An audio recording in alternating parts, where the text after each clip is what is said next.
I just wanted to quickly share something with you guys. It's not a serious video, which is why I'm lying down, of course. But if you are seeing my face for the first time, I'm hoping this is not the first video you are seeing. I don't always do this.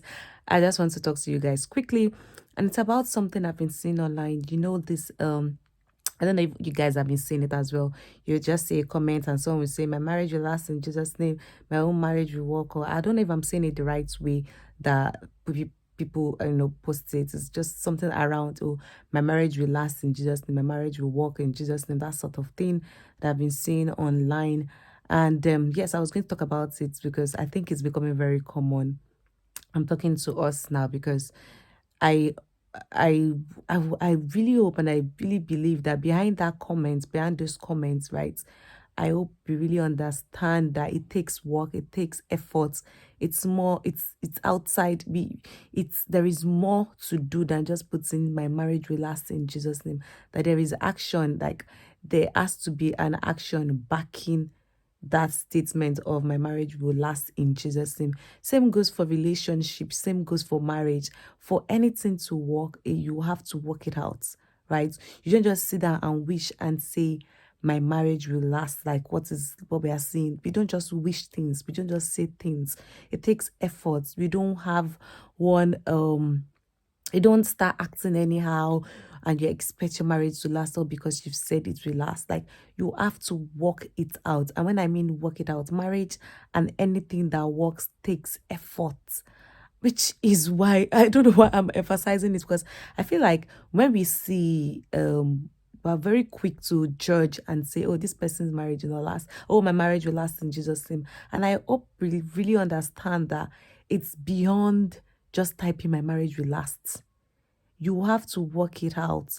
Times when you have issues, times where you have difficult conversations, you don't just walk away and think and assume that because you've typed or because you've said my marriage will work, my marriage will last, it will work out. It takes intentionality from both parties, right?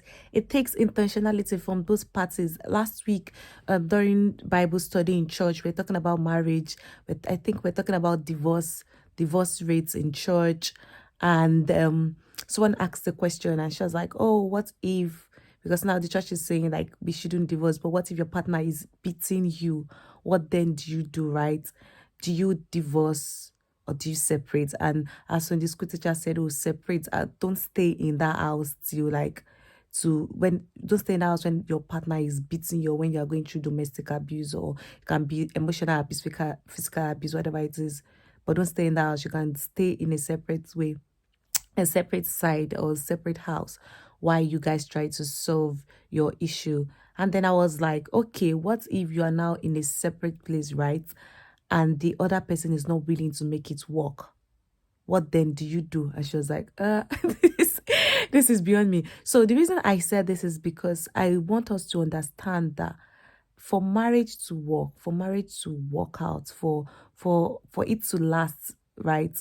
You'd see our parents, you see the effort they put in it. You see the effort they put in it. They don't just wake up and carry their load and go. They sacrifice. Sometimes your partner is acting up. Sometimes, even in relationship, your partner is acting up. You don't just decide and say, I want to break up. You try to make it work, right? There was a trend that was going on where you would see someone say, oh, this is how you know when a relationship is about to end. And as much as that was like, it's actually true that sometimes in relationship, right? There are sometimes in relationship where it seems like the relationship is about to end, but it takes effort. It takes, if a person decides that I'm not interested in this relationship, the person is just going to let the relationship die, right? Just die natural death. But if one person or the two of them decide to say, oh, this relationship would work, what's going on now? Is one person going through stress? What do we need to talk about? It might be very hard, difficult. It takes one person to say we have to work this relationship out. If the both parties are not interested in working it out, it is not going to work, and you will not say you did not pray. So as we continue to wish, right, let us also have it at the back of our mind that we need to take effort, make effort, act, that we need to act. We need to act behind that statement. Okay, what are the things you're going to do to spice up your relationship, or will spice up your marriage? If I'm saying relationship and marriage, it's both ways. It's not both ways because you're not married. But what are you going to do to spice up like your marriage, your relationship, things you do? If one person is acting as like goats, like not in a bad way, if one person is being stubborn, the other person should act like a sheep. That's the work there. It takes effort. It takes effort. Like I said, I always look at it. Anything that works takes effort. Even to go outside, it takes your effort. It takes the fact that you used your leg to go outside. So it takes effort. You can ask like people who are more experienced in marriage. Two good people can get married. If they don't work out their relationship, if they don't work out their marriage, it's going to look as if no, they did not hear properly from God. But it's beyond you just hearing from God that this person is my partner, this person is my spouse. Now, it takes effort. Imagine you say you're in love with somebody or you like this person and you're not checking up on this person. Aside checking up on this person is having birthday. You can't remember your spouse's birthday. This person is doing something significant. You're not contributing to this person's life. This person probably needs support one way or the other. You're not showing support. It's not going to work, regardless of the fact that you heard correctly. Even if you heard correctly, if you are not working, the person would think you're not interested. So it's beyond my marriage will last in Jesus' name. There are things we need to do.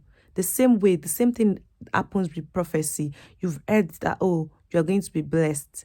If you don't do anything with your hands, I really don't understand how that's going to happen. So it takes effort, intentionality. What do we do when our marriage is getting boring? What do we do when our relationship is getting boring? How do I act when, even when I feel I'm right? How do I act? How do I respond? How do I behave when there are significant events like anniversaries and all? For the guy, how do you celebrate it? Ladies too, I know we can celebrate it, but how do you celebrate it? How do you send out gifts? Do you do all of those things? Or you just say, oh, it's not my way to give. I don't give in me. Giving is not in me. Or the lady, you just feel it's just one-sided. It's just the guy. This thing takes hard work. It takes hard work. And this is not to scare anybody. People have been married. Our parents have been married for years. They are doing it and they are doing it well. So you can ask them, how did they do it? How did they do it? How did they manage? Anyways, yeah, so we've come to the end of my short talk. Bye bye.